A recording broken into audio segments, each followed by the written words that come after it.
everybody, and welcome to another edition of What Do You Believe? Again, I'm Devin Croner, a pastor, real estate agent, father of four, and just a person who loves to talk to various people. I'm excited to take this time tonight to share with you a new perspective from someone who has endured what a lot of people would view as a lot of pain and sadness.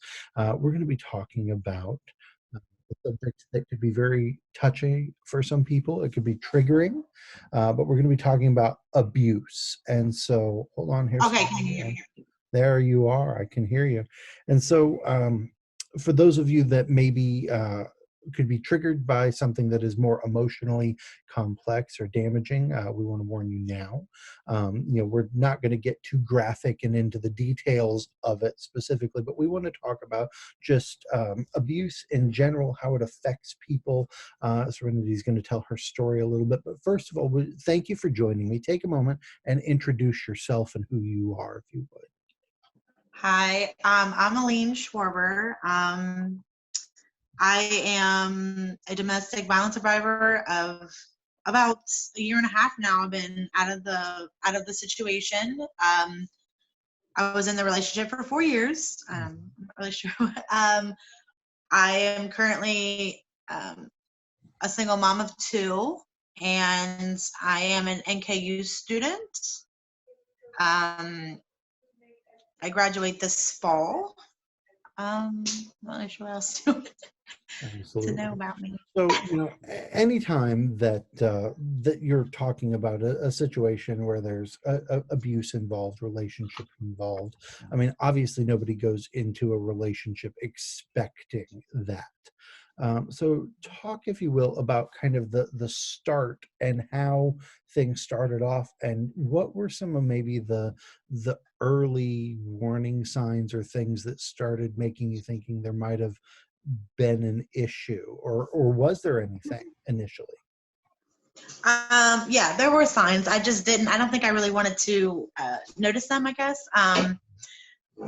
He was very controlling,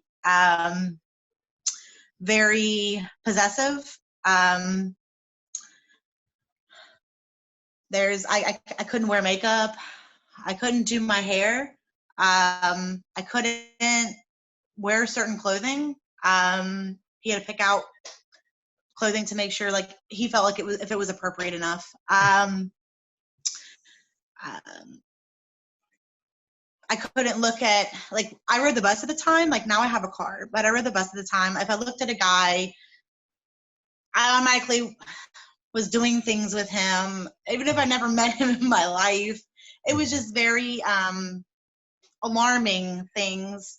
Mm-hmm. And at the time, you think you're in love with that person. You think, you just want to, if you do this, this, and this, it'll make it stop. When you're initially, it's like you're walking on eggshells, and it doesn't matter because it's always going to be something different. Mm-hmm. Now, you talked about the control and the manipulation aspect of it. I mean, in your mind at that time, as you try and think back, how did you, for lack of a better term, justify that was okay and that you were willing or able to go along with it? I know you talked about just if I do these things, then it'll get better. But, there's still something inside of people that, we don't usually like that level of dominance or domination in their lives. So what was it at that moment, if you can think back, that was like, okay, I don't like this, right, but here it is, and talk about that a little bit. I guess in the beginning it was like he was really good to me. He was nice to me. Mm-hmm. He treated me right. And then as time went on, it would, it got little bits and pieces came out. So I kind of just let it go. Mm-hmm. I guess the name calling, the tearing me down, like mentally and emotionally. Mm-hmm. And I guess after a while, you just kind of be like, you just believe it So when you're tore down so low, you're just like, oh, that's what I am. That's who I am. Mhm. And once you're in that rut, it takes a lot to kind of get out of that, out of your own head. So, Yeah. and Now, everybody's different. So, I mean, I again, I'm a pastor, and so I teach people a lot about the idea of the thought life, and what you focus on, you go in that direction, right? mm-hmm. So that's a big part of it too. If you're looking for, I mean, any relationship, you're looking for some level of validation, right? Right. And so when you are not getting that, does that kind of put you in a position where you're going to try and do whatever you can to flip that so that you feel that? Or I mean, what's the feeling there, the sense there, in terms of trying to seek approval, get approval? Yeah, yeah, absolutely. Like, yeah, you try to go above and beyond to Mhm. please. Um, I mean, you don't want to, you want to make them happy. I mean, at the end of the day, um, so you do try to go above and beyond. Mhm. Um, I mean, I really don't want to go into too much detail, but I mean, like, you know, they may have a bad day. Like, I mean, for instance, I'm not going to go into much detail, but like they had a bad day. He had a bad day at work. He'd come home. He's going to, I'm going to get the repercussions of his bad day at work. He can't take it out on work. So I already know, oh my God, he's going to come home from work. And I have to make sure, like, okay, his dinner's cooked. I have to make sure he's in a great mood. Like he stays in continuously in that good mood. Mhm. It's not going to happen, but that's like my mindset. You have to try to please. I have to make sure I serve him his plate. I make his coffee. I have to make it the way he likes it. Mhm. So there's things like, you have to do. I make sure I get his laundry done. Right. What? So I think it's just about you knowing that person and what Mhm. makes them, so you don't try to piss them off Yeah. internally. How did the abusive aspect of the relationship starting? And you said he started off being very good to you, and from my experience in ministry and counseling people, a lot of times when there's abuse in a relationship, or a breakdown, that's how it started. Mhm. Again, nobody got into the relationship because they started off the very first time, being Right. abusive. So how did that first start, if you can remember? Like, and what was your thought right then, the first time? Yeah. We were arguing, and um, he, I got up in his face. We were arguing, and he just told me, like, to get away, leave him alone. And all of a sudden, next thing I know, he's choking me up against the wall, Mhm. and um, that was the first time. And then he was like, I'm sorry, I'll never do it again. That line. Right. It was a little more to it than that. Mhm. I got blamed for it. It was my fault. And he was like, it's my fault because I shouldn't have got up in his face. And I truly believe that. Like at that time, I was like, oh, you're right. I shouldn't have got up in your face. I should, da da da. Because that was the first time. Well, Mhm. and that wasn't the first, and it was the first, but it wasn't the last. So, um, I just, I feel like the other issues along with that was people. I lived in an apartment and people knew, but no one called. Like no one called the police, and nobody called. And I partly blame them too. Like you should have spoke up. You should have did something. You could have stopped it. Um, so I don't even, like, some of them were my friends at the time, and I don't even talk to them anymore because that really bothers me. Like Mhm. you could have done something. Mhm. Now, what about other? You said some of those people were your friends. What about other friends, family? Like, were there questions? Were other people asking you? Were there indications that something was going on? And how did you respond to those things? Not at first. I was at Gateway before I, went to NKU, and nobody knew anything. It was like this perfect, I made it out to be like this perfect relationship, kind of like, like a Disney movie. Like we had this great relationship. Um, and I got pregnant with my daughter, well, with our daughter, and um, things were still bad. And then I guess she was born, and my mom kind of noticed some things, but she didn't like really come out and say anything, but I think she knew. Mm-hmm. This was after my daughter was born, but then um I he never like hit my baby, but he did some things like when she was in my arms and stuff. So at that point I was like, you know, at that point in my head, like I was like, I didn't care if this sounds bad at the time, but you can hit me, but you're not going to do nothing to my child. Mm-hmm. So with him hitting her and hitting me with her in my hands, and she was like, like maybe not even 6 weeks old. So her head's bouncing and bobbing. To me, Right. that's like a danger. Or what if you accidentally, I moved or ducked and you would have hit her because I Mm-hmm. could have done that. Well, then now you could have killed her. Right. So, and his response to that was, well, I didn't. That's your response. So, that next morning I went down and I got an EPO. Mm-hmm. So, because I knew her life was more important. I mean, at that point, not that I didn't care about my life, but she was important to me. Mm-hmm. So it took a lot. So A couple of different questions from that, and I understand that this is a difficult subject to talk about, and I it's okay. appreciate It's okay. you being brave enough to Yeah. do that. But first of all, was there any thought in your mind? You find out you're pregnant, right? Was there any Yeah. thought in your mind? Oh, he'll change now. He'll become responsible. He'll stop because there's going to be a baby in the picture. Was that something that occurred in your situation, or Hmm. not really?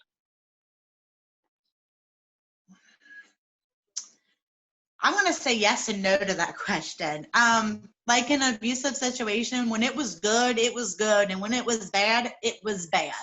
Mm-hmm. Um, so I guess I'm going to tell you my thought. I wanted him to be the dad that you know what I mean, that you picture with the family. Mm-hmm. Was he going to be that dad? No. But I'm going to say, when you're with an abuser, they don't love you, but you may love them, Right. but they don't love you. So therefore, I did love him, but he didn't love me because I Mhm. don't, they don't know how to show love properly. Right. So that's the way I look at it. Like, he didn't know how to show love properly. Even if he did, he didn't know how to show it properly. So therefore, how are you going to be able to be a father? Mhm. Mm. Um, so maybe, it was never going to happen. Mm. So, That hope is there. When right. you are going through this, and you said you kind of portrayed everything as the perfect relationship, how do you balance that and putting, for lack of a better term, the Instagram life out there, right? For everybody to see, with what you know is going on internally.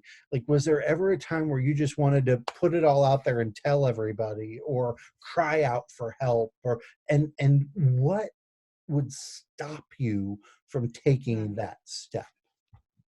It's a good question. A lot. There's probably like a few people who really knew what was going on.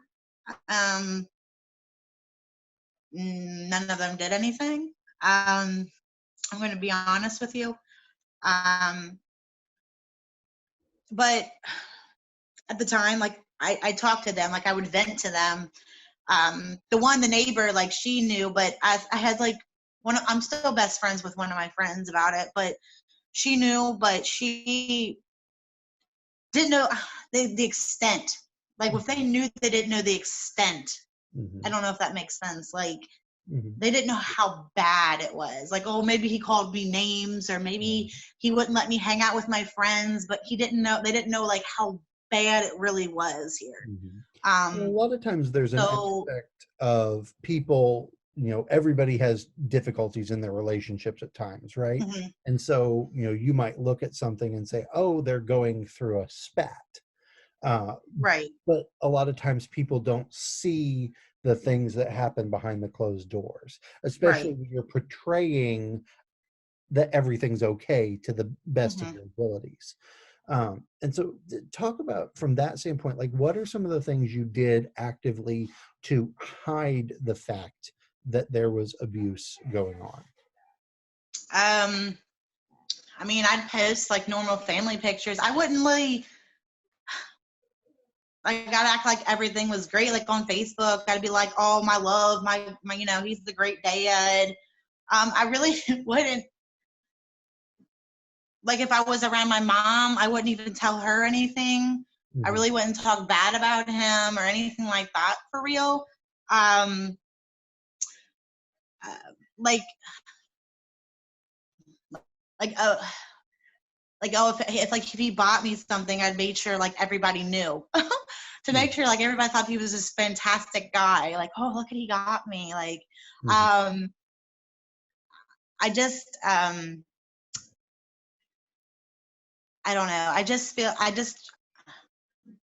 I think my mom came over one time and she did see a bruise on my arm, and that was the first time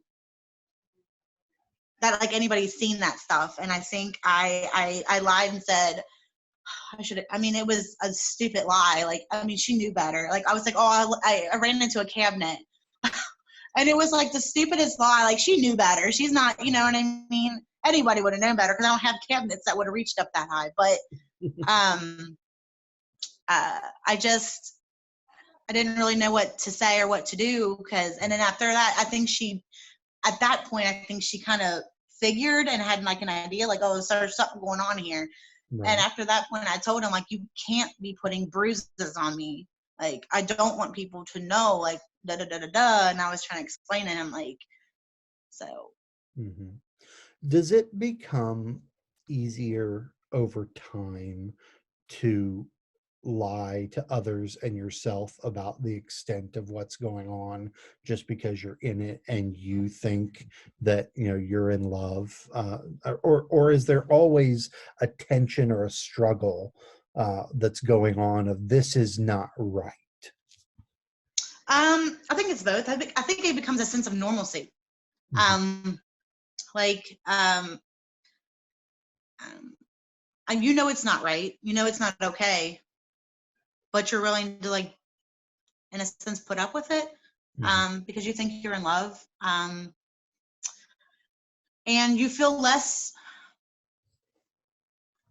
you don't feel like a person because of how they talk so down to you. You don't feel like you're worthy. Mhm. Um, so because of that, you're just like, I deserve this. It's my fault that he's doing this to me, so I deserve this. If I Right. wouldn't have done X, Y, or Z, then this wouldn't be happening. So I mean, I feel like it's both. Mhm. Let's fast forward a little bit. Again, we don't want to get into all the weeds of exactly what happened, and I think we've painted the picture that it was wrong, it was not acceptable, and that there was a tension there. But at the same time, you felt, to a degree, you felt stuck, right? Yes, 1,000%. So you said that eventually, when something happened, you're holding your baby, something happened. That's kind of that aha moment. Do you think that that's an important thing for someone in your situation, that you can go through it and you accept that sense of normalcy, and until there's that aha moment, that's just kind of where you're going to stay? Yes, I do. I think everybody is different. They have to know like what their breaking point is, Hmm. like what they're willing to put up with and not. And mine was my daughter. And I'm not gonna lie, I went back a couple more times, and I shouldn't have, but I did. Can you And talk a little bit about why? Like, what was your thinking there that would cause you to go back? he went to jail actually for violating his EPO. Hmm. And I was dumb enough to go pick him up from jail Hmm. because he called and was apologizing. He loved me. He wants his family, the same storyline. So I went and picked him up because he said he's changed and he won't do it anymore.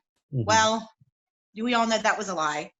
Right. Um, so the EPO was still in place So therefore I was violating it as well. Mm-hmm. He came here and lived with me and my kids, and therefore, because I was violating, I don't know who. And it got really bad, like over Christmas break when I was in school. It got really bad. Some random person, I don't know who, called CPS. Mm-hmm. I'm not gonna lie. Like at first, I was angry. I was hurt. I was upset because they yanked my baby. My mom ended up getting my baby. But it took me like 3 months to realize, and I'm going to school for social work, so it was like I understood, but as a mother, you know what I mean? It's a different name when you're a mother doing it, and you're like, because when she came in, I was like, look, I understand what you're doing, but as a mother, so I made sure hey, I understand what you're doing, but as a mother, like, so I do have to say, like, I was angry at first, and I was torn, and I was upset, but I'm thankful for that person because I would have never gotten out. Mm-hmm. I probably would have been in the hospital or dead. And who knows what would have happened to my kids because of all that. So, and then you hear all those stories online, you know what I mean, on Facebook. So I feel like I'm grateful. Mm-hmm. That Now, whoever called came knocking on my obviously, door. we're not using names, but do you know or have an idea of who it was that finally did I that? really don't. I really don't. And honestly, I don't really want to know. Okay. It's best I probably don't know. So let's just be honest. It's probably best I don't. But Talk about that moment. So somebody finally looks into your situation and says enough is enough on your yeah, behalf. yeah, Thank God for that. But right. what happened next, and what's going through your mind mentally when people show up to take your daughter away?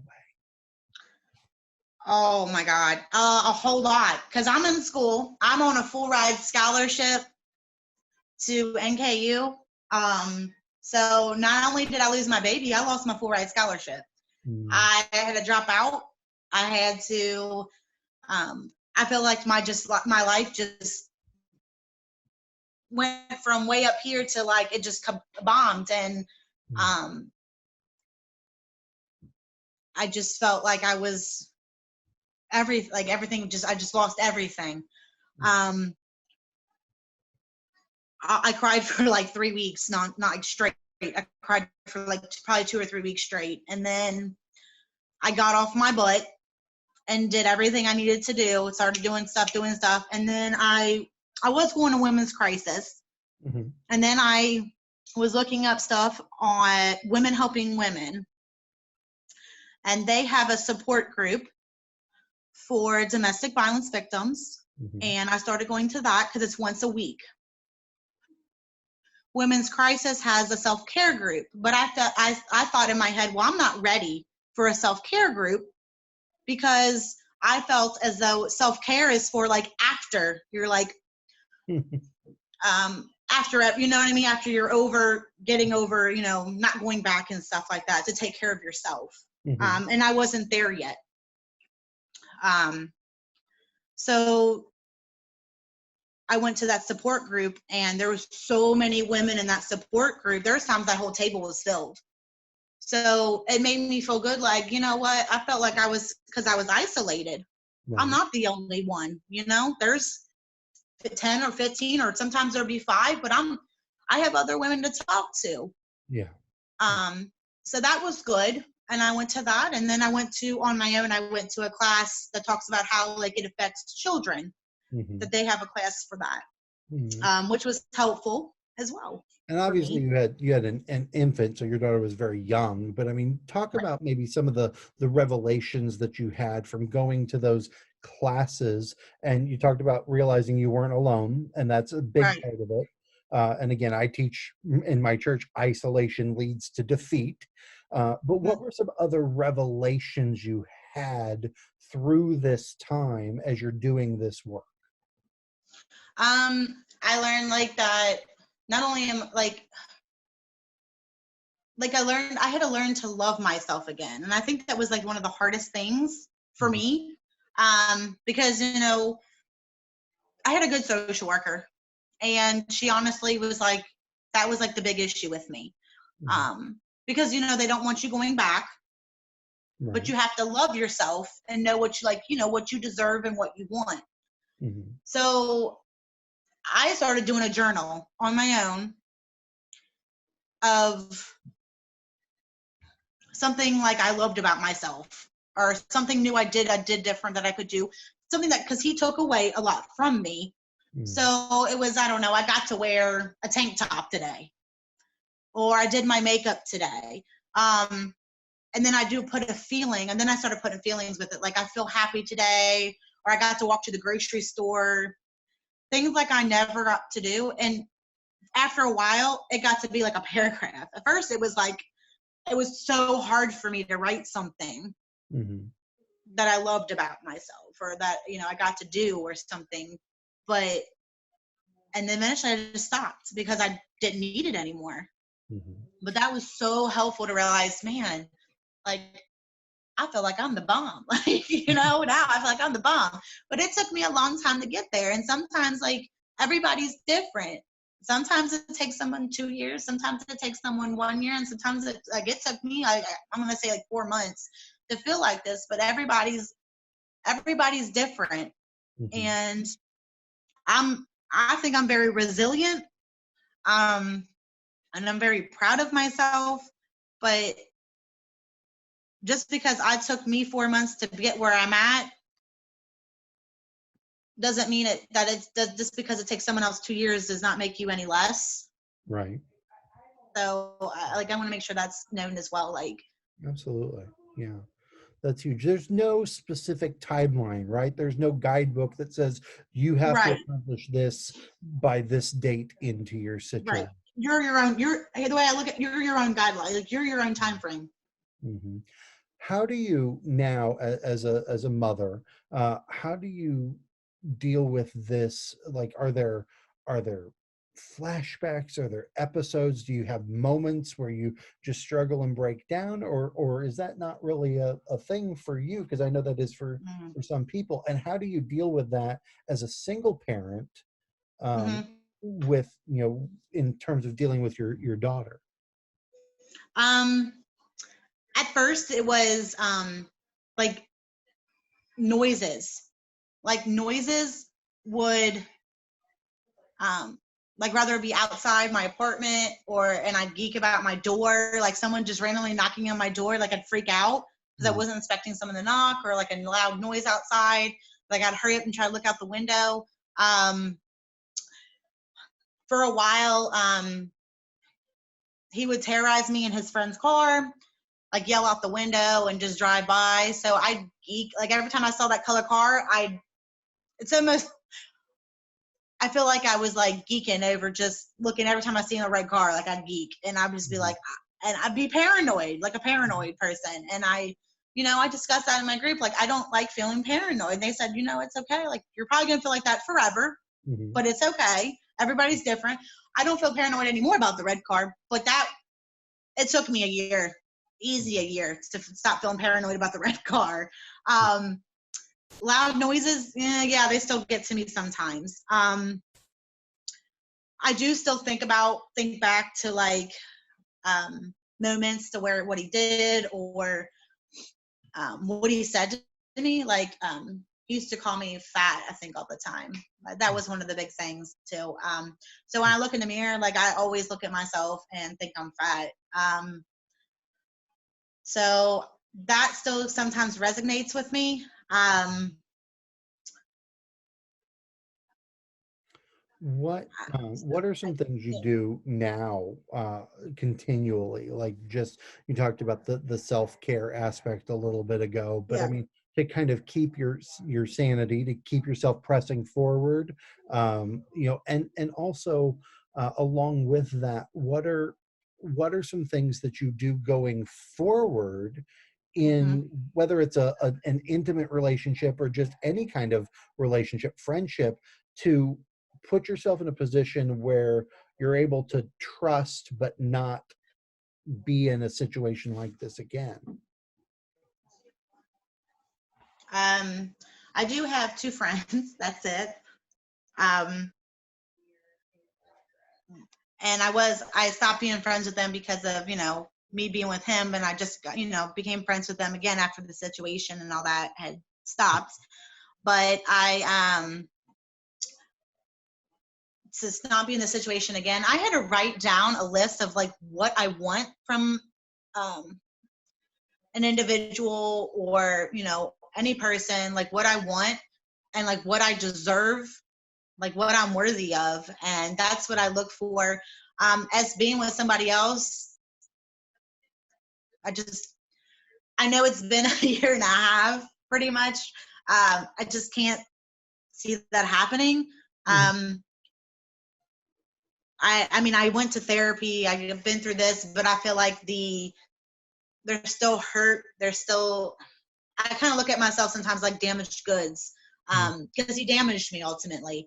And Mhm. I feel like I'm great for friends. I'm great as a person, but I'm not ready for a relationship. Sure. So everybody is different, but I know myself, I am not ready for a relationship, and I wouldn't be fair to somebody else. Mhm. Mhm. One of the things that you and I talked about off camera was the importance of CPS, Child Protective Service, in this Yes, process. And again, as a pastor, I've been in situations where I've had to call and report people. I've been in situations where I've had to watch children be taken away from parents right, because of situations.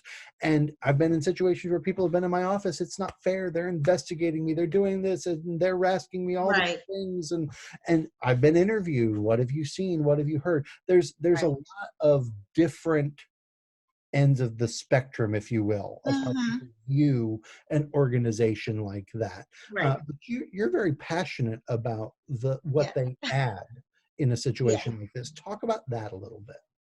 So there is a stigma behind CPS, and I'm not going to lie. A lot of people look at CPS as, well, they just come and take away my kids, and they're never going to give them back.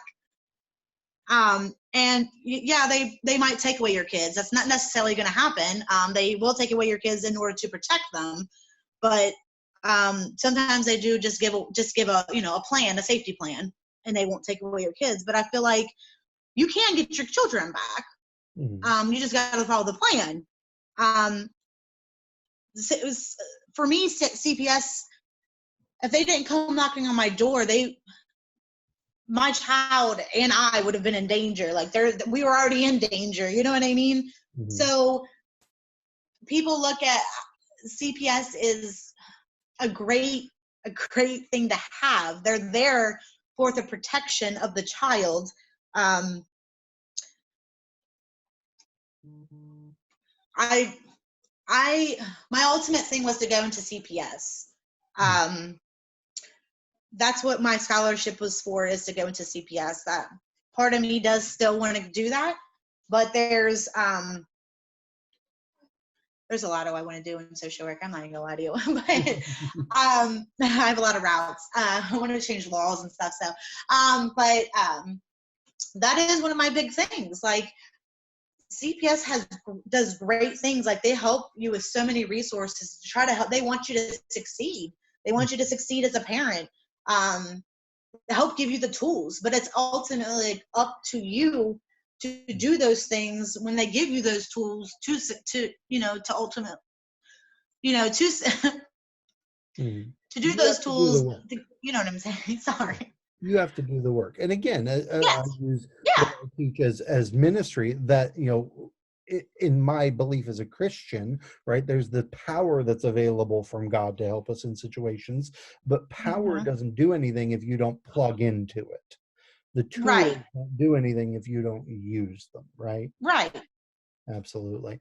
So, for just a moment, I want you to talk to somebody who might be watching this, and maybe they started it because they were curious, but they're in an abusive situation, whether it's verbal, physical, emotional, a combination of all of those, whatever it might be.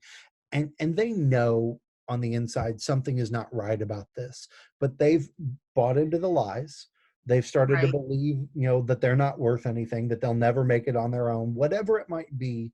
speak to them, whether it's a man or a woman, really, because it does happen to both genders. Uh, Hmm. Speak to them for a moment, and like you would speak to yourself if you could look back. What would you say? Okay. Just know like that it's not your fault. You are worthy. You deserve so much better. Like you are loved.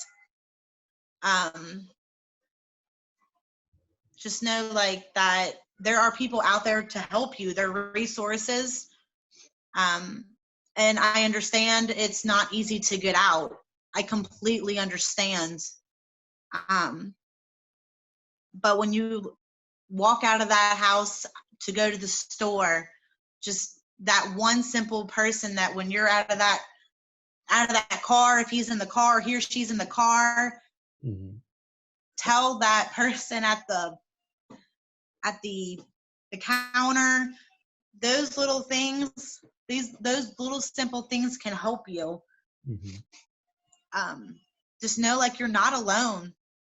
That was the hugest thing for me. You're not alone, and don't feel like you are. I mean, if you ever need to talk, hit my inbox up. I Absolutely. mean, I'm more than welcome to talk to you. I'm not gonna, if you don't feel like you're ready to leave, it's okay. But just realize you're putting yourself in danger, Mm, um, and your children. But just at least have a safety plan mm, together. If you're not ready to leave, that's the most important. So that if a situation does arise, you have a plan to get out. absolutely. So, Absolutely. I'm going to share a couple of statistics here from the Center for Family Justice, and this is what they say, that there's a report made every 10 seconds for child abuse in this country, and that every day 4 children die as a result of abuse. One of the most staggering ones to me. I mean, those are tragic, but this yeah, one, we talk about the cycle of abuse a lot. 30% of abused and neglected children end up going on to be abusers themselves. And this costs an estimated $124 billion in our system, whether that's right, children, families, healthcare, whatever it is. And that was a 2012 statistic, the 124 billion. So there's so much at stake here. Lives are at stake, dollars right. are at stake, but also future generations are at Mm-hmm. stake. Um, what is your response just emotionally to those statistics? Well, I think it's more important now because of this virus that everybody's at home. Like they're more isolated now. So I think this is more important during this. I mean, it's more important in general, but it's more important at this moment because they're definitely isolated. They can't even, you can't even just for real go anywhere. Mhm. Um, how are you going to go out and just make a phone call? How are you going to go out and do this and that? So it's almost like I couldn't imagine. I feel lucky, like I'm not in that situation. I couldn't imagine being in that situation, knowing that I can't even go to the store. I can't do this and that. And your kids aren't even in school. So your kids are seeing all this. If you have children, I couldn't even imagine like what you're going through. And I feel lucky. I mean, just uh, I think Women Helping Women put up a text line so that if you're on your phone, you can just say, I'm looking at, or there's something online too, so that you don't have to call in Mhm. um, Yeah. on their thing, so that, I'm just looking something up, so that it doesn't make it obvious. Mhm. That was great. I thought that was huge. They said their lines are blowing up, Mhm. and that was just alarming. It's scary to me because I Mhm. couldn't, like, it makes my stomach turn right now because it just Mhm. like is making me shake because it's just like I couldn't imagine being stuck there Right. having like for me school was like was my home away from home because it Right. was my safety place. Right. For averages, obviously I think we've heard the stories about how domestic violence has increased during the COVID-19 pandemic, as you were just referring to. But average in the United States, an individual is abused every 9 seconds. We've been on this call for just about 40 minutes now. That's Yeah. 266 people just in the time we've been talking that have been abused, just if you follow the averages. That's staggering. Before we go, I want to share the domestic violence hotline. And of Right. course, there are other resources. And if you have some that you want to share, I would love for you to do that as well. But if you are in a situation where you are experiencing abuse, domestic violence of any kind, please, please, please, you can certainly reach out and connect with us, but the Mm. number for the National Domestic Violence Hotline is 1-800-799-7233. That's 1-800-799-7233. And I want to echo, before I let you kind of close out here with your final thoughts, that there is hope. Again, as a pastor, I've walked people through that. It's hard. It's difficult. It's difficult on the families. It's difficult on the people that are there to support you. I've talked with many social workers over the years that, I mean, they're strong while they're working, but they will break down at some of the things Mhm. they see. But there is hope, and you can get out. And just as you said, Absolutely. Eileen, it's worth it. You are Mhm. worth it. Uh, Mhm. is there anything else Mhm. that you would like to say, or any resources that you would like to specifically share? Um, I mean, I just would just encourage Women's Crisis. They offer free therapy there too as well. I know Women Helping Women has great resources as well. Those are the two that I've um, dealt with personally. So I would encourage And they're in Cincinnati, definitely. is that correct? Women Helping Women is downtown, so it's not. So if you just you could always hop a bus and just walk. I think it's Mhm, like 3 or 4 blocks. mhm. And they have a 24-hour hotline as well. I'll go ahead and share They that since do. they're They do. local. Their 24-hour hotline hmm is 513-381-5610. That's 513-381-5610. Again, there's hope. You've made it out, and I know it's Yes. still a process, but you can rebuild your life, right? hmm Absolutely. Well, thank you so much, Eileen, for taking the time to talk with us and share what you believe in terms of not giving up. It's so important, and I believe this will be valuable for others as well. Appreciate it. Thank you. Just to help one person. Absolutely. Thank you. God bless you, and stay safe out there. Bye. Thank you. Bye. Bye. Everybody, once again, if you need to reach out, I'll post those phone numbers in the links and let you do that. But we appreciate your time. Have a great one.